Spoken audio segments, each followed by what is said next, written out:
início da entrevista, o Cuca está ali conversando com o Cássio. Uma pergunta ali antes da gente iniciar. Cuca, boa noite. Cláudio Rezende, da Itatiaia. Parabéns pela vitória. Lá em Santos você falava, né, que o Galo tinha que reagir para não iniciar uma crise. Eu queria que você falasse aí como que você viu o comportamento do time e se hoje o importante mesmo era vencer, mais do que uma boa atuação. O Galo teve boas atuações no campeonato e não estava conseguindo vencer. Sim, eu falei lá. Hoje a vitória era o mais importante, mas ela veio com bom futebol, e isso é bom, né? E com futebol de tempos diferentes, né? De entender o jogo. Jogamos contra uma grande equipe que joga o jogo também, e o momento nosso é um momento complicado, né? Porque você está jogando bem, você está perdendo muitas chances e isso ela acaba afetando a equipe. Você vai perdendo a confiança. Perde a confiança não é só de quem perde o gol, vai perdendo a confiança do time todo com o receio de ser castigado, né? Como aconteceu algumas vezes. E hoje foi mais um dia de ter bastante situações de gol, criar bastante situações de gol, mas um jogo muito complicado, muito difícil. O primeiro tempo o adversário ele teve um controle maior do jogo, apesar de a gente ter tido mais situações de gol, eles tinham um controle maior porque eles tinham uma saída de bola melhor. Eles tinham uma saída com 3 e que nós com 2 atacantes, o Hulk e o Rony, não estavam dando conta de marcar e estavam desgastando. Eles têm uma maneira de jogar, infiltram os laterais. Então é complicado você marcar e em 2, 3 ocasiões dessas eles estouraram com chance de fazer gol, né? Devido a essas boas movimentações. Nós corrigimos isso no segundo tempo, com posicionamento e com algumas trocas que a gente fez, nós tiramos a saída de bola do Botafogo, aí foi um outro jogo. Aí nós pudemos pôr o nosso jogo e aí controlamos bem, fizemos o gol, depois teve a expulsão e aí o controle do jogo foi maior. Lógico que fica sempre aquele medinho de tomar o gol, porque está só 1-0 e o momento nosso não é um momento ideal, né? Mas ao natural o jogador ele se precaver, diminui os espaços e nós não sofremos grandes sustos atrás, pelo contrário, tivemos um controle, fomos uma equipe bem madura e, na minha opinião, merecemos vencer, o que era o mais importante do dia. Cuca, boa noite, Igor Assunção da Rádio 98 FM. Você falou aí desse medinho de tomar gol com um jogador a mais, mesmo assim, foi o que aconteceu lá na Argentina, né, com esse Atlético e Botafogo na final da Copa Libertadores. O torcedor ficou se perguntando, será que vai acontecer de novo? Mas não, o Atlético controlou bem e o Botafogo nem chegou a ameaçar. Como foi a conversa após a expulsão? Você chamou alguns jogadores, conversou com eles, orientou a respeito desse posicionamento e da atitude do time que tinha que ter, diferentemente, por exemplo, do que foi naquele jogo lá na Argentina? Sim, é porque você tem o placar já à sua disposição, né? E eles mesmo com um jogador a menos, eles ficaram com os 2 pontas e o centroavante apenas 2 no meio, fizeram 4-2-3. Automaticamente nós vamos ter um jogador a mais no meio campo, então nós vamos ter o controle do jogo. Muitas das vezes eles ficavam no mano atrás para ter um ataque um pouco mais marcando em cima, e nessas aí a gente teve algumas oportunidades boas para fazer o gol, passou perto, o goleiro pegou, enfim. Foi um jogo bem controlado, bem entendido pelos jogadores em campo, né, para que a gente saísse com a vitória. Cuca, boa noite, Giovana Oliveira da Rádio Transamérica. O Scarpa, na saída da zona mista, ele falou assim que ele não sabe porque foi sacado do time titular, mas são escolhas do técnico. Então eu queria que você falasse por que o Scarpa acabou não entrando como equipe titular, e também falasse sobre as mudanças que você promoveu no intervalo do jogo. Bacana.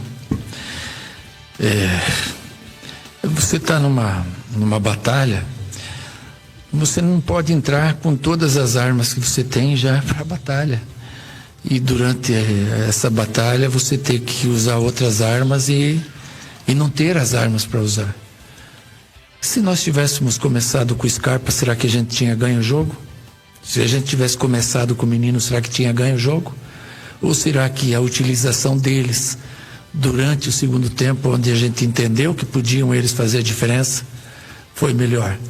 Então a gente usa as armas de acordo com o momento que a gente entende que tem que usar. E foi assim com o Scarpa. Eu falei para ele antes do jogo que ele ia ficar fora por uma estratégia nossa. E ele aceitou, entendeu bem e foi muito útil para nós na utilização dessa estratégia no momento que ele entrou. Cuca, aqui, boa noite, Pedro Faria, Tempo Esportes. Você falou sobre a importância do jogo de hoje, como é que era a importância para evitar uma crise, né, que você falou depois do jogo contra o Santos. Como é que você trabalhou nesses dias o psicológico da equipe, justamente para entrar tranquilo no jogo, apesar do primeiro tempo não ter sido com o controle que teve no segundo, para a equipe não sentir uma pressão maior para sair com o resultado de hoje? Não, foi feito um trabalho muito forte, apesar de pouco tempo. Eu tinha até receio que hoje eles tivessem um cansaço maior, porque nós trabalhamos ontem 1 hora. Isso não é normal. Ontem, no pós-jogo, a gente trabalhou mais 1 hora. E firme, forte, e não tinha o que fazer que não fosse acertar a equipe, arrumar a equipe. Encontrar maneiras para que a gente ganhasse essa partida, que era fundamental. Nós não poderíamos hoje, de jeito nenhum, sair daqui sem a vitória. E nos programamos para isso, com vídeo, na concentração, com mostras do que devíamos fazer, porque esse não era um jogo comum, né? Esse jogo tem muita história por trás dele, e história recente, né? Então era um momento que eu acho que o torcedor merecia esse resultado pelo mau momento que a gente vive e pelo acontecido ao final do ano passado também. Cuca, João Vitor da JTV, aqui ó, aqui. Aí, Cuca, como que, assim, graças a Deus com a primeira vitória do campeonato, vendo jogadores como Gabriel Menino entrarem tão bem, como que você projeta o restante da temporada? A tendência é usar mais essas peças do banco, pedindo que vem Bernard entrando bem, quando entra, Gabriel Menino, com relação a todos esses campeonatos que a gente tem pela frente? Que bom, né, que eles entram bem. Que daí eles dão pra gente condições de você fazer diferente no jogo, mudar o sistema, mudar o jogo, como a gente de vez em quando faz. Então, às vezes, o jogador ele tem que entender que ele é útil jogando 15, 20, 30 minutos e pode fazer a diferença. Não é só o 11 que entra jogando que ganha jogo, e banco, e entrar bem no jogo é maravilhoso. E o jogador hoje ele entende que você não tem mais um time titular, assim, nem dá para ter. Cara, uma intensidade igual foi o jogo de hoje, como é que você vai pôr daqui 3 dias o mesmo time e cobrar deles a mesma intensidade num calor igual estava hoje? Então é natural que você vá rodando as peças, como a gente pode rodar no próximo jogo, nos preparar para sábado também lá em Mirassol. O Mirassol não tem jogo, ele fica a semana inteira sem viagem, sem nada. Nós viajamos para Caracas, jogamos lá na Venezuela, voltamos para jogar com o Mirassol. Então, se você não tiver o jogador descansado para medir força com o adversário, você não passa bem. E isso eu acho que a gente está fazendo muito bem. Cuca, boa noite, Thiago, do canal Thiago de Araújo. Parabéns pela vitória. Eu queria falar sobre o Rubens. Como outros jogadores que você tem, polivalentes, o Rubens atua em várias posições. Ele no começo do ano pediu para poder atuar como meia, só que a gente vê necessidades diferentes ao longo da temporada, inclusive jogando como primeiro, segundo volante, hoje lateral. Como você enxerga o Rubens e o que você aconselharia para ele? Qual a posição que você enxerga que ele se encaixaria melhor no seu time? Obrigado. Sim, eu aconselharia ele a ser um coringa, porque o treinador, quando tem um cara que joga em 2, 3, 4 posições, o cara está sempre no bolo. Se você tiver um cara que joga só naquela posição, às vezes ele não vai nem pro banco, porque aquela posição já tem 1, 2 jogando. Então ele é utilizado. Hoje ele não foi o primeiro volante, hoje quem foi o primeiro foi o Fausto Vera. Ele saiu pro jogo, mas no primeiro tempo nós não tivemos o controle do jogo. No segundo sim, mas ali ele já não estava na volância. Ele estava na lateral e principalmente defensivamente, que aquele momento era o que precisava, ele foi bem. Aquele momento o Botafogo tinha o Matheus Martins, o Igor, Jesus e o Savarino. Eram 3 atacantes e nós controlamos bem o jogo. Cuca, Eduardo Guerra da Web Rádio Galo. Na última coletiva aqui eu te perguntei o que você ia fazer para a bola entrar, para mudar esse time, aquele caso que a bola não estava entrando e tudo mais. Você falou do escanteio aqui, que era uma grande arma, e hoje você falou das armas que você mudou, que na verdade é a substituição do Scarpa. O que mais você vai fazer para melhorar ainda mais, para a gente conseguir fazer 2 gols? O que você acha ainda que o Gato tem que melhorar nesse quesito? Eu acho que essa vitória de hoje ela dá uma tranquilidade maior para numa sequência você fazer mais gols, né? A gente finaliza, é o primeiro em finalização, e os caras são bons de finalização. É que, como qualquer outro trabalho, o profissional sem a confiança ideal não executa direito as coisas, né? Ela passa aqui ou ali. O Hulk é um ótimo, excelente finalizador, o Rony. Então tem que ter paciência, né? Agora esse gol, essa vitória que hoje veio, né? E num dia de Páscoa, com 25 mil, 30 torcedores aqui, que a gente oferece essa vitória diretamente a eles, e isso dá uma tranquilidade maior. Quem sabe quarta-feira lá em Caracas a gente esteja com o pé bom e possa fazer mais que um gol. Cuca, Fael Lima da TV Alterosa. Primeiro que em jogos assim a gente raramente fala do goleiro. O Everson, só queria destacar ele antes, que deu tranquilidade para o time vencer o jogo com grandes defesas ali no começo. Mas é sobre isso não. O calendário do futebol brasileiro exige que você faça quase um jogo de xadrez na temporada, né?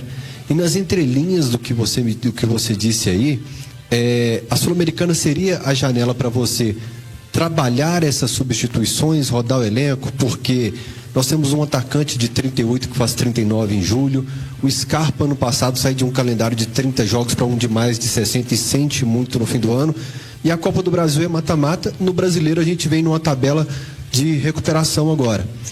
Sim. Você deu nas entrelinhas aí que o jogo da Sul-Americana, provavelmente, onde você tem uma certa tranquilidade na tabela, será onde você vai rodar o time? Sim, é provável que isso ocorra, até pensando em ter os jogadores inteiros para a sequência dos jogos, né?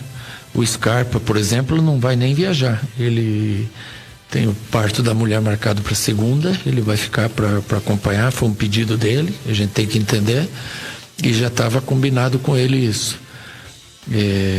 Você falou do Hulk, também a gente tem que pensar em cima disso, e alguns outros jogadores também que têm desgaste natural, né? Os caras correm num jogo igual hoje aí, cerca de 10 quilômetros cada um. A equipe faz uma média de 100, 105, 110 quilômetros. Se você for ver a 25 por hora, que é um pico que eles fazem 400, 500 metros. Então é um risco muito grande um jogador estar com desgaste muscular e se sujeitar a fazer isso no jogo. Ele vai ter uma lesão. Então é em cima disso, em trabalho conjunto com a fisiologia, que a gente tem tomado as decisões para ter os jogadores sempre na melhor condição para jogar. O Cuca, no final ali, achei curioso que você foi comemorar, você chamou o time, fez questão de comemorar com a torcida. Sim. Isso é para criar uma química do time com a torcida, para agradecer ao torcedor que no feriado veio, fez barulho. E vale destacar que o torcedor gritou o nome de todos os jogadores, gritou seu nome e cantou o jogo inteiro. Queria saber o que levou o Cuca a chamar o time para ir para a torcida. Cara, é porque essa torcida aí é sensacional, porque eu já trabalhei em outros lugares que num momento desse a torcida não vai para apoiar, não. Os caras apoiaram o jogo inteiro. O termômetro da gente é quando você está no ônibus que você vem pro campo. Quando você está chegando no estádio que os caras vêm assim, ó. Puta, porque tá feia a coisa, né? Que eles querem raça, né? E a torcida do Galo é assim, ela canta o nome, mas quando acaba, o que ela grita? Quero raça do time todo. E era o que ela queria hoje, e teve. Então, quando acabou, nada mais justo que a gente agradecer e fazer essa comunhão, essa junção com o torcedor aí que num domingo de Páscoa aí pagou o ingresso e veio nos apoiar. E muito obrigado.